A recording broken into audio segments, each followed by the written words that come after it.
Lars, how did you find carnivore? Yeah, so my carnivore journey, it began in 2020. I did the paleo diet for 5 or 6 years. I would say from maybe 30 to 35. And when I was doing the paleo diet, I was eating a lot of root vegetables and chicken, turkey, hamburger also. And I was competing in CrossFit at that time. And yeah, I liked it. I found some good body composition gains from it, but ultimately, it wasn't really a satisfactory way of eating for myself. And then what happened to me is I kind of went through a life downturn at 35 to 39. And then at 39, I decided I wanted to leave the city. I wanted to move to the country. And when I moved to the country, the first time I heard about carnivore, I think it was a Jordan Peterson podcast on Joe Rogan.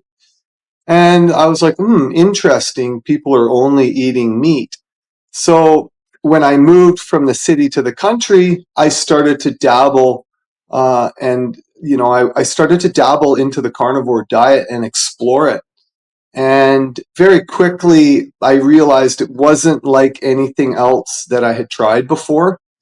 And I understand the reasons now why it was so powerful. At the time, I didn't understand them, but I think I was kind of getting into a little bit of ketosis and starting to feel some body composition changes. So I went into it further and further and further. And I would say the first year of my carnivore journey, I probably had still 50 or 60 carbohydrate I call them carb frequencies now in my life. And I track my carbohydrate frequencies and did a pretty good job of that. And then 2021 hit, I got divorced and separated. And I found myself living on Vancouver Island in an RV. And I really began at that point I got this idea in my head from carnivore. I'm like, well, this is a way to eat ancestrally correct to what nomadic hunter-gatherer tribes would have eaten like. And then from that position, I started to view all food ingredients. The pandemic hit in 21. The pandemic hit, and that really threw me outside of society, outside of the matrix. So then when I was living in the RV, I began to experiment with longer durations. I did at first I did a 30-day no carb. It was very difficult. And then, but I got comfortable with it. And then I did a 60-day no carb. And I would experiment with fasting alongside of it. So for example, I would do like a 2-day fast on day one. And then I would do like 27, 28 days of carnivore. And then I would finish it off with a fast. And then I really started to find gains in my athletic performance, my endurance, and that led me deeper. And then I got pretty involved into circadian rhythm. My overall goal, I had this idea that came into my head from a book, a history book on the Comanche Indians in Texas.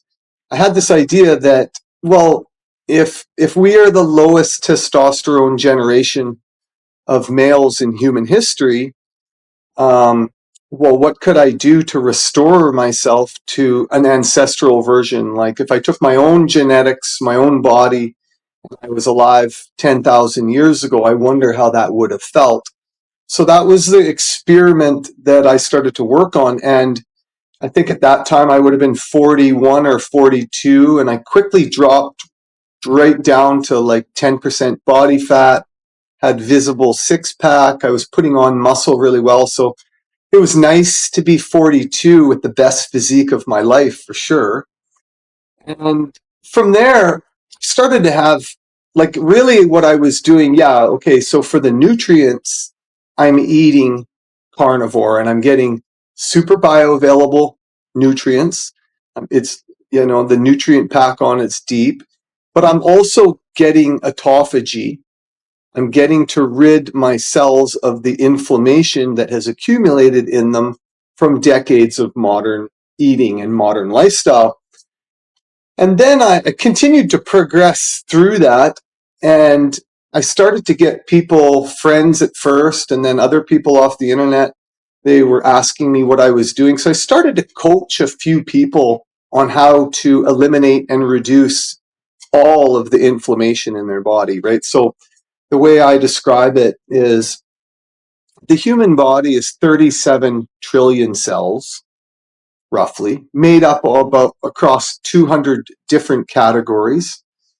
And as we eat carbohydrates, we get a little bit of inflammation in the cells. Right? Like if you read the back of a box of food, you're going to read ingredients that you can't even spell, right? These are man-made technological ingredients, and they destroy us. So started to practice in that, and I found success. I worked with people with diabetes. I worked with, gout, alcoholism. I worked with several alcoholics and continued on that. And then in, I think sometime around the end of 2023, I had a guy come into me who was just diagnosed with Parkinson's disease.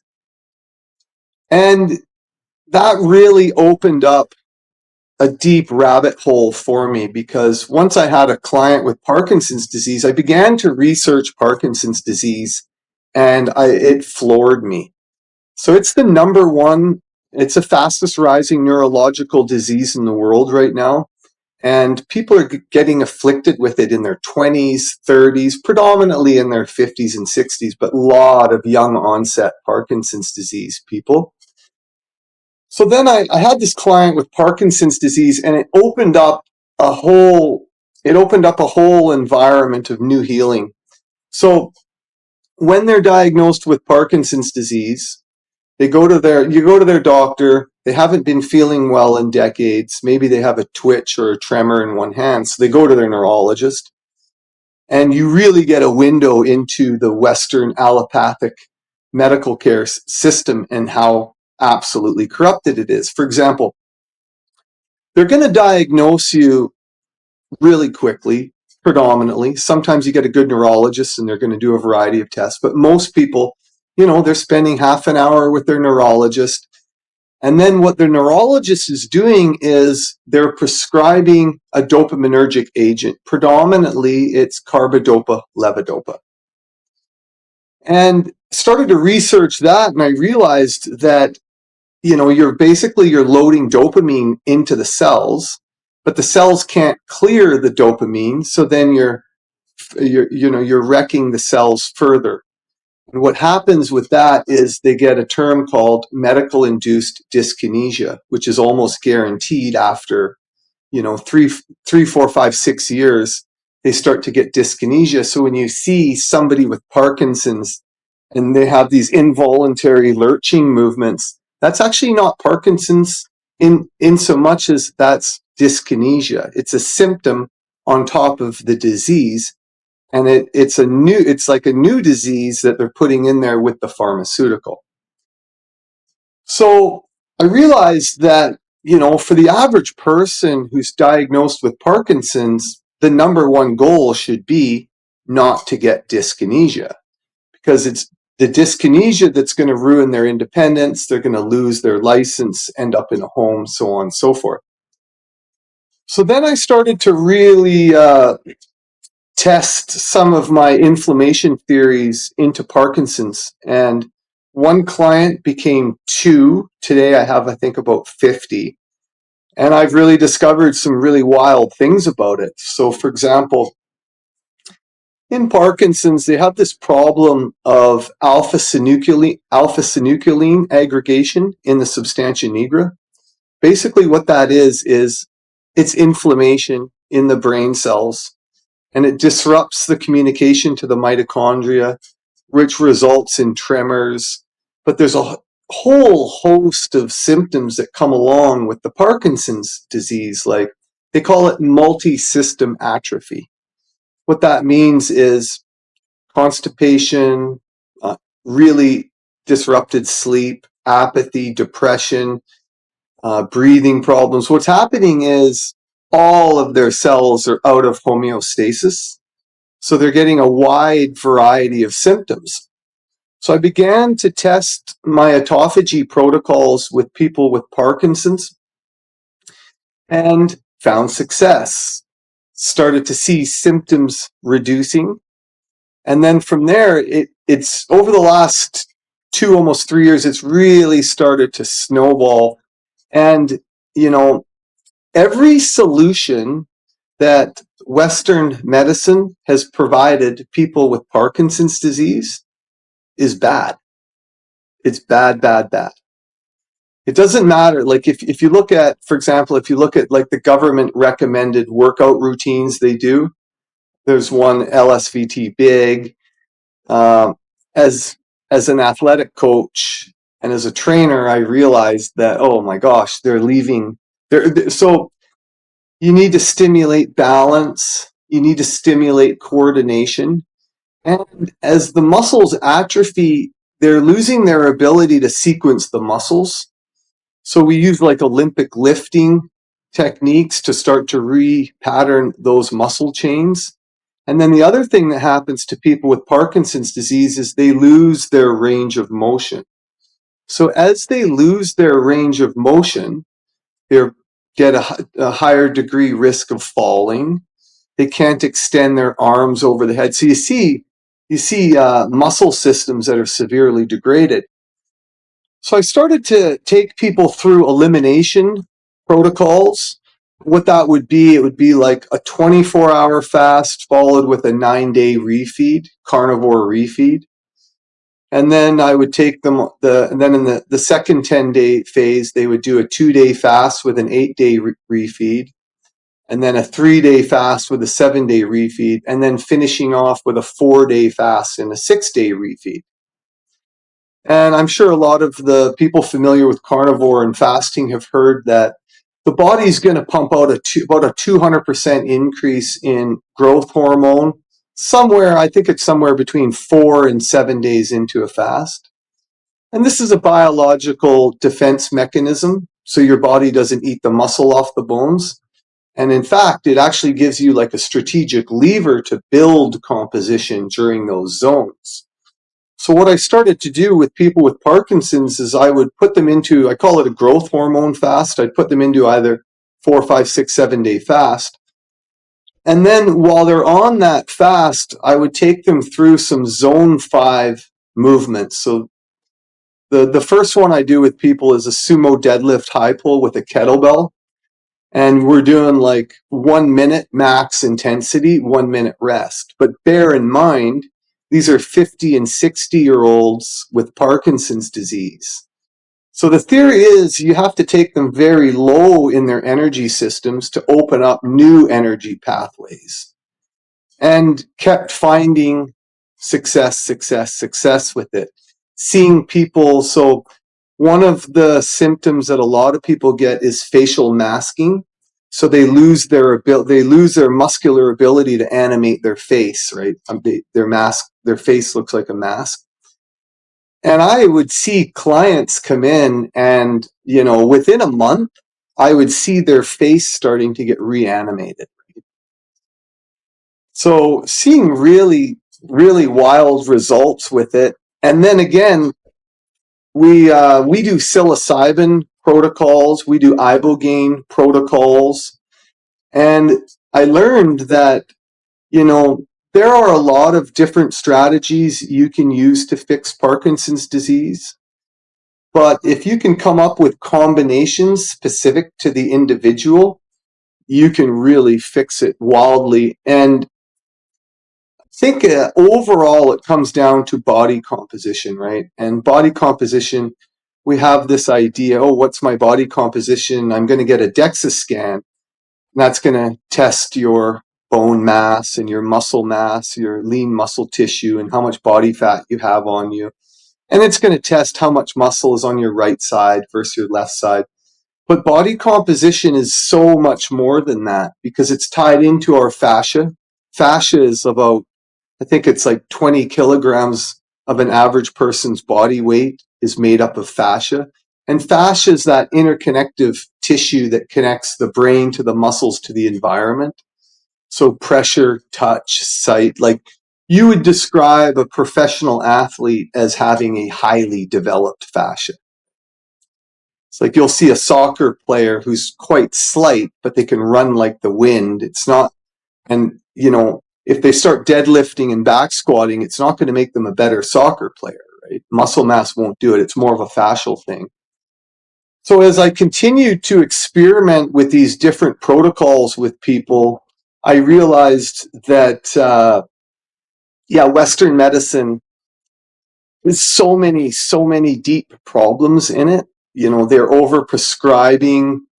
They're not personally in touch with the people they see because the business model is built on high volume to facilitate more pharmaceuticals. So in the Parkinson's community, you have people who, I would say 70 or 80% of people are quite disenfranchised from it, not too happy with the care and the treatment they're getting. So what carnivore has done for me is it's allowed me to build, and I'm still building it today. It's still a fairly new business, but I'm trying to build a carnivore health business, and it's different than anything else that exists because, how do you make money off telling people don't eat, right? And then when you do eat, so a lot of the clients I get when they come in, they've done Mediterranean diet, and I've had vegetarians come in and then they've paid their money and they're asking me, okay, so now what are we going to eat? And so the first protocol, the first 40-day elimination phase that I take people through, I use this concept called the rule of 6. So you're going to pick 6 ingredients and you're going to stick to that in the refeed zones after a fast. And that protocol strips inflammation out of people's bodies like absolutely nothing else, right? It's got 10 days of autophagy and it's got 30 days of a refeed.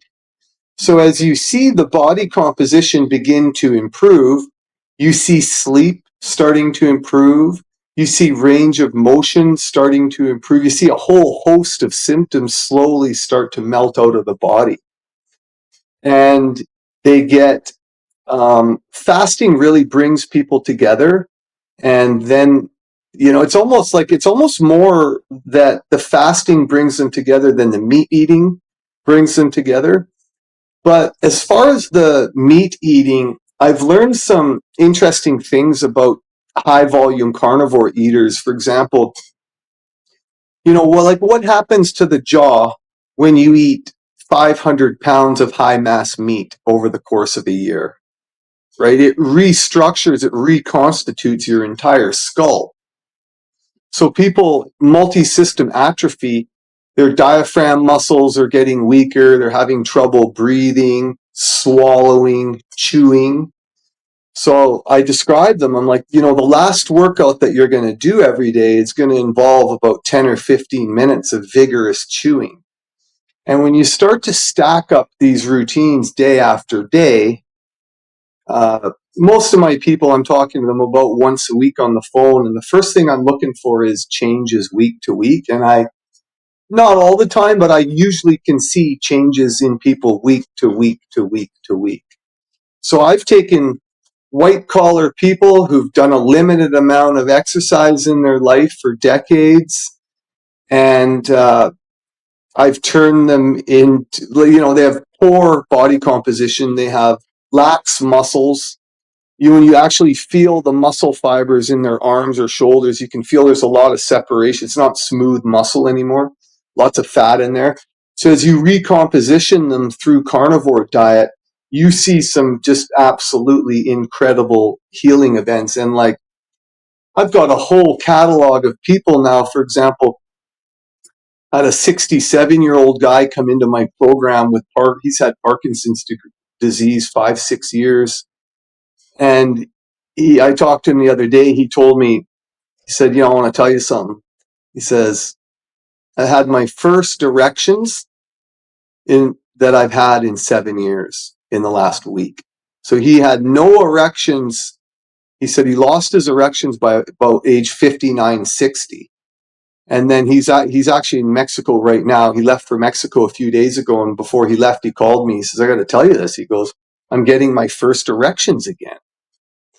So it's you can the body can recomposition itself if you put highly bioavailable nutrients into it, and if you pay attention to the circadian rhythm of it, and you can optimize them, then you're adding range of motion, and yeah, you can radically fix it and heal people.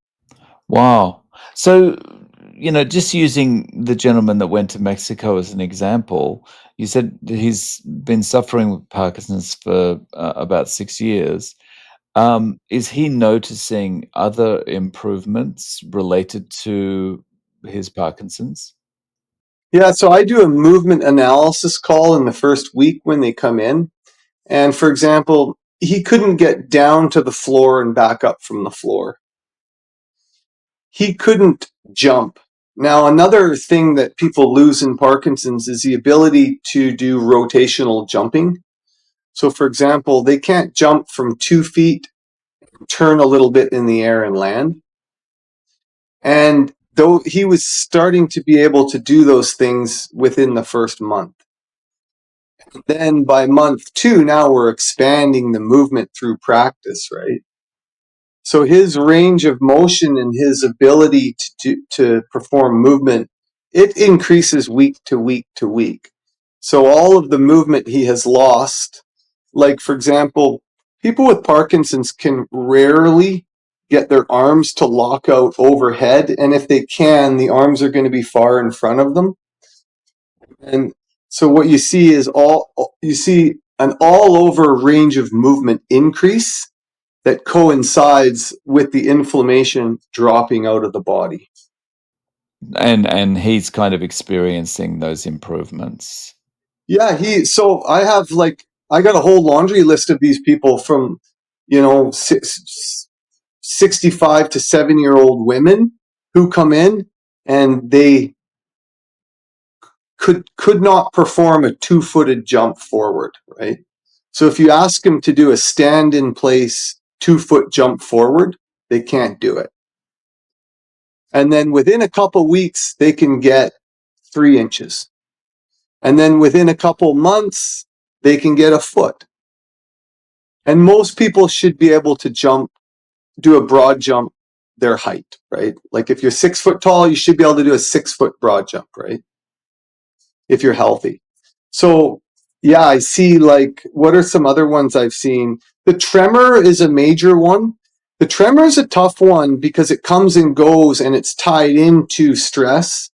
So what happens with people with Parkinson's is they get this tremor, and that's super alarming to the nervous system because it's evident that something's wrong in their neurology, right?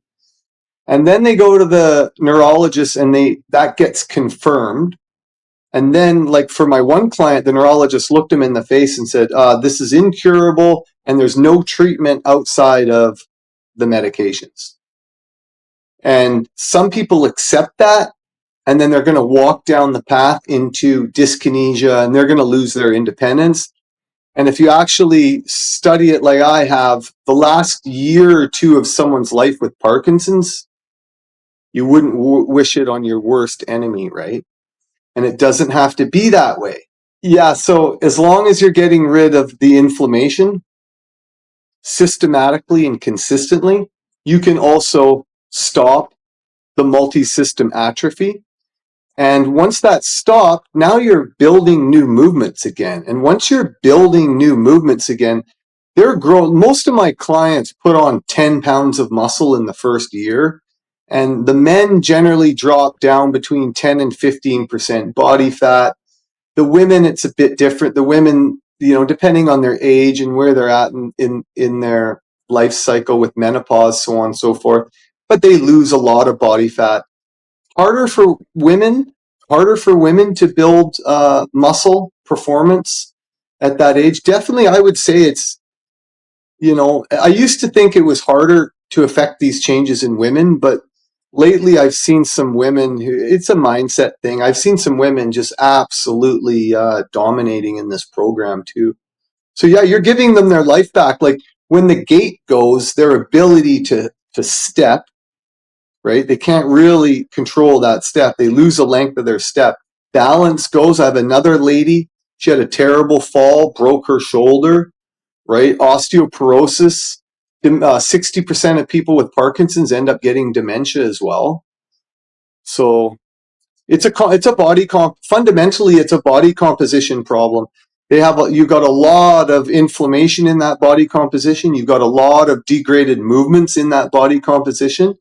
And if you can start taking out the inflammation, you can start to improve the symptoms. Yeah, so the symptoms come out of the central mass first, head, torso, and then the last that they come out of is the limbs, right? So what happens, people with Parkinson's, they're going to have dystonia, they're going to have gait problems, shuffling problems. They're losing range of motion in their feet. And Western medicine pretty much ignores it, just says, well, take these pills, which don't help. They just get sicker and sicker and sicker from them. So I started experimenting. I'm like, okay, well, how do we fix somebody's gait? Right. So then, I would started to develop different protocols to fix the gait, and started to practice a lot of, like, again, it's not just the movement that you're doing, because all of my clients are sending me their ketosis urine strips almost daily. So I can see what level of ketosis they're in. And when they're in deep ketosis, it takes a long time to adapt somebody into ketosis, because they're going to go through the keto flu for, it's off. I've seen, so the keto flu to me is, yeah, you're going to feel maybe a headache, a bit of nausea at the beginning. You're not going to feel comfortable. But what's actually happening is your body doesn't really know how to use the ketosis energy, because it's been forgotten in the body. It's like babies are born in ketosis. And in the Western world, they typically leave ketosis by age 1 or 2. And most people never re enter it. So we have this optimal brain energy system, but it's dormant and forgotten in people. So with Parkinson's, it can take 3-4 months for their brain to start feeling really good on this. But if they can get through that, then when they're in ketosis, I've developed some programs for people to put the gait, take the shuffle out of their feet. And what that is predominantly is range of motion exercises. So the first one I always start with people is a 400-meter backwards walk at a track. And I've put, that, and you start to see the feedback from people, and they don't really, so you start to see the feedback. And every time I have a client do that 400-meter backwards walk while they're in ketosis, they'll text me within an hour and they're like, wow, that was incredible. I feel fatigued yet energized. And it's just a backwards walk. But again, it's a foreign pathway that we haven't probably done since we were a child for fun. So when you start to get into building new muscle memory through patterning, and you do that in ketosis, you can start really fixing some stubborn symptoms. Like the other one I do for the gait problem is we do a lot of skipping, and like if you go into the sprinting drills, you're going to see like A skips, B skips, striding, bounding. It's a lot. Basically, what it is they're trying to get their legs to perform accurately and dynamically at speed, right? So I take a lot of those exercises and I morph them into my program. And as long as they're getting it, so you can't do this without taking the inflammation out of the body, because they can't perform it. They can't realize gains. So there's a period where you have to get rid of enough inflammation in them where the body can begin to heal again. So it's not one thing, it's a combination of things done within a circadian rhythm. And done that way, yeah, we see wild successes. Wow. Um, And so you mentioned that, like, for example, you may have some vegans or vegetarians coming to you. What is their reaction when you say, "Oh, by the way, you're eating meat now?" Yeah, so I had an Indian test pilot. He was a test pilot in his life in the US, and he came in, and for spiritual reasons he's a vegetarian, and I tried to do this. I tried to do it. I knew he wasn't going to eat meat, so I actually tried to do this program with him, but trying to get enough protein from a vegetarian diet, and it failed. It failed. He tried. You can't get rid of enough of the inflammation, and then you know it's like people say I'm a vegetarian. They might as well say I'm a sugar addict, because it doesn't matter if it's a vegetable or a chocolate bar. It's got more nutrients, a vegetable, but our body just recognizes it as sugar. And in modern people, we've accumulated so much toxins. It's everybody, right? Everybody on the planet in the year 2025 has, this is a number I constantly think about. You can't figure it out from it. It's like you can't get a scan done that will tell you how much alpha synuclein you have in your brain, right? It doesn't exist yet. And in the recomposition, the brain weighs 3 pounds, the fascia weighs, 30, 40 pounds. You can kind of weigh a lot of the composition, but you can't weigh what's going on in the cells. But what you can see is as they start to go through autophagy, you can start to see the body beginning to heal. And, I would say the average person today probably is made up of 25% just straight inflammation. What is inflammation exactly? It's folded proteins in your cells, right? It stops the cell from working, makes it less efficient, right? Our cells all have internal clocks in them. They're designed to take in hormones and release hormones periodically throughout the day. As you put inflammation into cells, your body gets out of homeostasis. It stops working as well. It gets like a rusty stopwatch. Can't keep time anymore. So, yeah, it's like I try to use a 4-year recomposition model for people where I tell them, we're going to spend most of our time in the first year getting rid of the 20 or 30, whatever it is, inflammation in your body. But then we also have to recomposition the body on top of that. Like there's two things happening, trying to take down their inflammation, and you're trying to give them the most bioavailable, right? What we can absorb, what food can we absorb the most from, right? That's going to take you to ruminants. So as long as we can do that, we can start to rebuild the body, increase bone density, increase muscle mass, increase fascia health, and you can turn back the hands of time for a period, like so many carnivores have discovered. It's very interesting. Um, so, Lars, if people want to reach out to you, what's the best way of getting in contact? Yeah, so I have a Facebook page. I'm on X, Lars William 1980. I'm on Facebook, the Genesis Program for Parkinson's disease, and I'm on I'm on Instagram, Genesis 4PD, with the number 4. So I'm all over the internet. I do a podcast called You Can Heal, where I'll interview the people that I've had, and they're describing their healing journeys, because you know it really can't be understated enough how much war is happening to our health. The government agencies, the marketing, the pharmaceutical companies, even the educational agencies, like, you can't get educated in autophagy. You can't get a 4-year diploma in body composition. Even for trainers, when they get into it, you realize that, there's a lot of gatekeeping.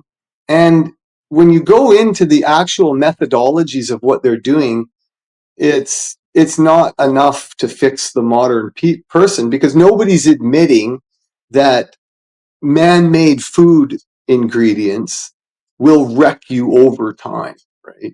Like, yeah, we hear about seed oils, even the seed oil argument. You'll hear like Lane Norton on X, he's arguing that seed oils are fine. So where did we get to in society where we accept that a hyper industrialized food could be good for us? You know, it becomes asinine at a point, and it's not even something you want to argue, because you realize that either have a vested financial interest in it, and we just let so much go on it, and it's not right. Like doctors. So here's an interesting stat. I am not a doctor, and if you took any neurologist, if you took his 50 of his clients versus 50 of mine, you would see with Parkinson's disease, you would see an absolutely radical difference, because I'm actually literally helping them. The problem, I get a lot of people who just don't believe it and they won't sign up, and I'm sad for them because they're going to walk to death's door shaking and rattling and losing their faculties.